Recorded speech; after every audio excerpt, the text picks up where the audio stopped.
আসসালামু আলাইকুম, স্টাডি রুমে সবাইকে স্বাগত। এরপর বলা আছে আসাদ মুরগির খামার করার জন্য 335টা ব্রয়লার মুরগি 225 টাকা দরে ক্রয় করলো। এতে তার কত টাকা খরচ হলো? এখানে ক্রয়, এই ক্রয় শব্দটা কথার অর্থ হলো কিনলো। তাহলে 345টা মুরগি কিনেছে কয় টাকা? 225 টাকা দিয়ে। তাহলে তার কত টাকা খরচ হয়েছে সেটা আমাদের বের করতে হবে। ওকে, একটা আলমারিতে 560টা বই রাখা হয়। এরকম কয়টি আলমারিতে 3,79,680টি বই রাখা যাবে? তো চলো আমরা খাতায় চলে যাই অঙ্কগুলো করার জন্য।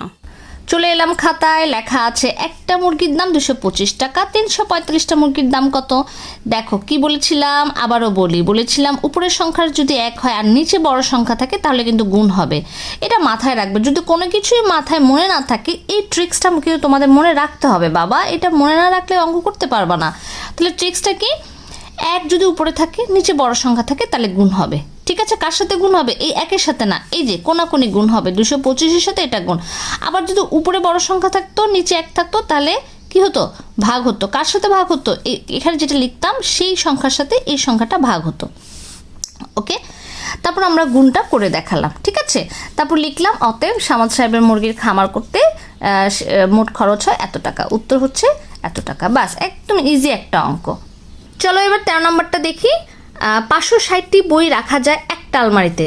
এই যে দেখো, যেটা আমি একটু আগে বলেছিলাম, উপরে বড় সংখ্যা, নিচে 1, তাহলে কি হবে বলো তো? ভাগ হবে। কার সাথে? এই সংখ্যাটার সাথে। তাহলে 1 ভাগ 560 ভাগ, এই যে টানটা আমি দিলাম, এই টানটাকে বলা হয় ভাগ। অতএব এতটি বই রাখা যাবে এত। এখন আমরা কি করব? ভাগটা করে দেখাতে হবে কিন্তু। তাহলে আমার উত্তর আসছে 678, আর কোনো অবশিষ্ট নাই। তাহলে তো খুব ভালো কথা, এত অতিরিক্ত কোনো কিছু লেখা লাগবে না, জাস্ট লিখে দিব অতএব এতটি আলমারিতে বই রাখা যাবে। উত্তর 638টি।